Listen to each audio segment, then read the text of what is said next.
ఓం గం గం గణాధిపతి నమ. ఓం విశ్వకర్మ వీరబ్రహ్మనే నమ. మిత్రమా, ఈరోజు మీకు ఒక ఎలిగారం కట్టు చెప్తా వినండి. ఎలిగారం ఏం చేయాలంటే ఫస్ట్ 1 కేజీ ఎలిగారం తీసుకోండి. ఒక కొత్త కుండ తీసుకోండి, మట్టి కుండ అన్నమాట, కొత్తది, ఏం వాడకుండా ఉండాలి. కుండ తీసుకొని ఆ కుండలో ఎలిగారము మెత్తగా ముందు మనం ఎలిగారము మొత్తం పొడి చేయాలి. కేజీ ఎలిగారం పొడి చేసుకొని కొత్త కుండ తీసుకొని ఆ కుండలో ఈ ఎలిగారం వేయండి. సముద్రపు నీళ్లు ఒక 3 లీటర్ల నీళ్ళు పోయండి.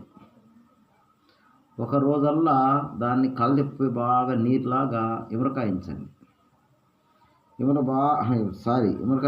బాగా నాని నీరు అయిపోద్ది. ఎలిగారం కూడా నీరులాగా అయిందాక 1 రోజు కానీ 2 రోజులు కానీ కరగాల నీళ్ళలో.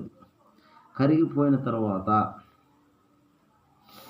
ఆ నీటిని మనం ఏం చేయాలి, అదే కుండలో పెట్టి, ఆ పోసిన కుండలోనే పెట్టి పొయ్యి మీద పెట్టి లేకపోతే గ్యాస్ మీద పెట్టి మనము 12 గంటలు లో సిమ్ములో వంట చేయాలి. లో సిమ్ములో వంట చేసుకుంటూ పోతే ఎలిగారం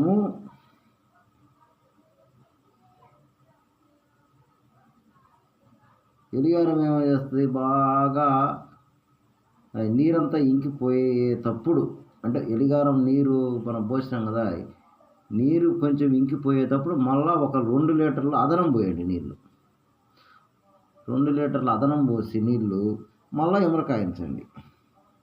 ఇమరకాయిస్తే ఎలిగారము ఏనుగు దంతంలాగా కట్టి ఉంటుంది. మిత్రమా, మీకు ఏదైనా, నాకు తెలిసిన రూట్లు నేను చెప్తున్నా, మీకు ఏదైనా అవసరం ఉంటే తీసుకోండి. ఓకేనా? విశ్వకర్మ అవగాహన వీడియోస్.